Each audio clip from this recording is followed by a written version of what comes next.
തൃശൂർ പൂരം കലങ്ങിയ സംഭവത്തിൽ വിചിത്ര പ്രസ്താവനയുമായി കൊച്ചിൻ ദേവസ്വം ബോർഡ്. പൂരം കലങ്ങിയതല്ല, വെടിക്കെട്ട് വൈകുക മാത്രമാണ് ഉണ്ടായതെന്ന് ബോർഡ് വിശദീകരിച്ചു. വിഷയത്തിൽ രാഷ്ട്രീയ ഇടപെടൽ ഉണ്ടായോ എന്ന് സംശയമുണ്ടെന്നും കൊച്ചിൻ ദേവസ്വം ബോർഡ് പറഞ്ഞു. വിവരങ്ങളുമായി ആനന്ദ് പുതൂർ, എം മനോജ് എന്നിവർ ചേരുന്നു.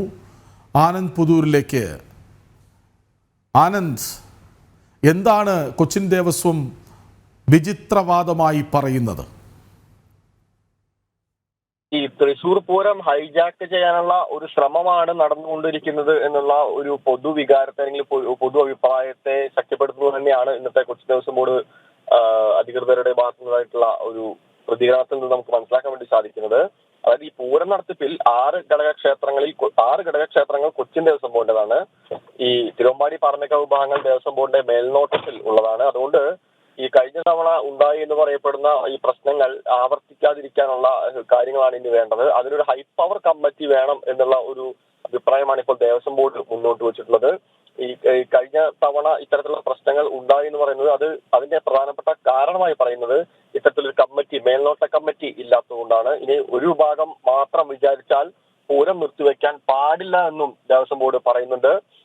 അത്തരത്തിൽ ഇടപെടലുകൾ ഇല്ലാതിരിക്കാൻ വേണ്ടി ഒരു ഹൈ പവർ കമ്മിറ്റി എന്ന ആവശ്യമാണ് ദേവസ്വം ബോർഡ് മുന്നോട്ട് വെക്കുന്നതാണെന്ന് പ്രസിഡന്റ് വ്യക്തമാക്കിയില്ല. എന്തായാലും ഈ പൂരത്തിൽ പ്രത്യേകിച്ച് തിരുവമ്പാടിയുടെയും പാറമേക്കാവിന്റെയും എല്ലാം ആ ഒരു സ്വാതന്ത്ര്യത്തെയും അവരുടെ അവകാശത്തെയും ഹനിക്കുന്ന തരത്തിലേക്കുള്ള ഒരു നടപടിയിലേക്ക് തന്നെയാണ് കൊച്ചിൻ ദേവസ്വം ബോർഡ് പോകുന്നത് എന്ന് വേണം നമ്മൾ കരുതാൻ. എന്തായാലും ഈ നേരത്തെയും ഇത്തരത്തിലുള്ള ആവശ്യം കൊച്ചിൻ ദേവസ്വം ബോർഡ് മുന്നോട്ട് വെച്ചിരുന്നു. ഇത്തരത്തിലൊരു മേൽനോട്ടത്തിനായി ഒരു കമ്മിറ്റി രൂപീകരിക്കണം, അത്തരത്തിലൊരു കമ്മിറ്റിയുടെ നേതൃത്വത്തിലായിരിക്കണം തൃശൂർ പൂരം നടത്തേണ്ടതെന്ന് പറഞ്ഞിരുന്നെങ്കിൽ കൂടി ഈ തിരുവമ്പാടി ദേവസ്വം ബോർഡിനെ ശക്തമായിട്ട് എതിർത്തിരുന്നു. അത്തരത്തിലുള്ള യാതൊരു കമ്മിറ്റികളും അനുവദിക്കാനുള്ളതല്ല, അല്ലെങ്കിൽ അംഗീകരിക്കാൻ പറ്റുന്നതല്ല. കൊച്ചിൻ ദേവസ്വം ബോർഡിന്റെ ഭാഗത്തുള്ള അത്തരം പ്രതികരണങ്ങൾ പിൻവലിക്കണമെന്നുള്ള ഒരു ആവശ്യം ദേവസ്വം ബോർഡ് സെക്രട്ടറി വ്യക്തമാക്കിയിരുന്നു, തിരുവമ്പാടി ദേവസ്വം ബോർഡ് സെക്രട്ടറി വ്യക്തമാക്കിയിരുന്നു. എന്തായാലും ഇന്നിപ്പോൾ ആ ഒരു നിലപാടിൽ നിന്നും മാറിയിട്ടില്ല എന്ന് തന്നെയാണ് ഇന്നുണ്ടായ ദേവസ്വം ബോർഡിന്റെ പ്രതികരണത്തിൽ നിന്നും നമുക്ക് വ്യക്തമാവുന്നത്. കൃഷ്ണരാജ്.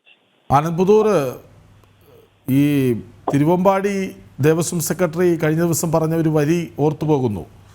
കൊച്ചി രാജാവാണോ കൊച്ചിൻ ദേവസ്വം ബോർഡ് പ്രസിഡന്റ് എന്ന് സംശയമുണ്ട് എന്ന്. തീർച്ചയായിട്ടും കൃഷ്ണരാജ്, അതായത് അദ്ദേഹം ഇതേ ആവശ്യം, അതായത് ദേവസ്വം ബോർഡ് ഇതേ ആവശ്യം മുന്നോട്ട് വെച്ചപ്പോഴായിരുന്നു ഈ തിരുവമ്പാടി ദേവസ്വം സെക്രട്ടറി പറഞ്ഞത് ഇത്തരത്തിൽ കൊച്ചി രാജാവിനെ പോലെയാണ് കൊച്ചിൻ ദേവസ്വം ബോർഡ് പ്രസിഡന്റ് പെരുമാറുന്നത് എന്നാണ്. ഇത്തരത്തിൽ ഈ പൂരങ്ങളെ ഹൈജാക്ക് ചെയ്യാനുള്ള ഒരു ശ്രമമാണ്, പ്രത്യേകിച്ച് തൃശൂർ പൂരത്തെ ഹൈജാക്ക് ചെയ്യാനുള്ള ഒരു ശ്രമമാണ് കൊച്ചിൻ ദേവസ്വം ബോർഡിന്റെ ഭാഗത്തു നിന്നുണ്ടാവുന്നത്. അത് യാതൊരു കാരണവശാലും അംഗീകരിക്കില്ല എന്ന് കഴിഞ്ഞ ദിവസം തന്നെ തിരുവമ്പാടി സെക്രട്ടറി ഇതുമായി ബന്ധപ്പെട്ടുകൊണ്ട് വ്യക്തമാക്കിയിരുന്നു. പക്ഷെ ഇന്ന് വീണ്ടും കൊച്ചിൻ ദേവസ്വം ബോർഡ് അതേ നിലപാട് ആവർത്തിക്കുന്ന ഒരു കാഴ്ചയാണ് നമുക്ക് കാണാൻ വേണ്ടി കഴിയുന്നത്. അത് ആവർത്തിക്കുക മാത്രമല്ല, അത് അരക്കെട്ട് ഉറപ്പിക്കുന്ന തരത്തിലേക്കുള്ള പ്രതികരണമാണ് ദേവസ്വം ബോർഡ് പ്രസിഡന്റിന്റെ പ്രതികരണത്തിൽ നിന്നുണ്ടായിട്ടുള്ളത്. മാത്രമല്ല, ഈ നേരത്തെ തന്നെ ഇത്തരത്തിൽ ഈ തൃശൂർ പൂരം വിഷയവുമായി ബന്ധപ്പെട്ടുകൊണ്ട് കൊച്ചിൻ ദേവസ്വം ബോർഡ് തിരുവമ്പാടി ദേവസ്വത്തിനെതിരെ സത്യവാങ്മൂലം കോടതിയിൽ സമർപ്പിച്ചിരുന്നു. അതിനെതിരെയും തിരുവമ്പാടി ദേവസ്വം വലിയ പ്രതിഷേധമായി രംഗത്തെത്തിയിരുന്നു. എന്തായാലും ഇത്തരത്തിൽ തൃശൂർ പൂരം, തിരുവമ്പാടി പാറമേക്കാവ് അങ്ങനെ പ്രാധാനികരായി നടത്തിയിരുന്ന ഒരു തൃശൂർ പൂരം ഈ ദേവസ്വം ബോർഡിന്റെ നേതൃത്വത്തിലേക്ക് മാറ്റിക്കൊണ്ട് അത്തരത്തിലൊരു ഫെഡറലിസത്തെ തകർക്കുന്ന തരത്തിലേക്കുള്ള ഒരു നീക്കത്തിന് തന്നെയാണ്. ആനന്ദ്, ഞാൻ വരാം.